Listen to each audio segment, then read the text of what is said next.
ইয়াউমা লা তুজলামুন নাফসুন শাইয়ান ওয়া লা তুজজাউনা ইল্লা মা কুনতুম তা'মালুন।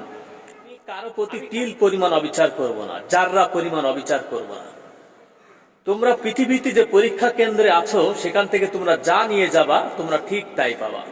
সূরা ইয়াসিন 54 নম্বর আয়াতে আল্লাহ সুবহানাহু ওয়া তাআলা এই কথাগুলো কিন্তু বলেছেন। তো পৃথিবীতে এসেছি আমরা যা ইচ্ছা তাই করছি, কিন্তু আসলে কিন্তু সেটা ঠিক না।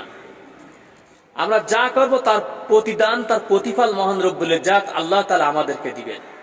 ফালিয়াউমা লা তুজলামুন নাফসুন শাইয়ান ওয়া লা তুজজাউনা ইল্লা মা কুনতুম তা'মালুন।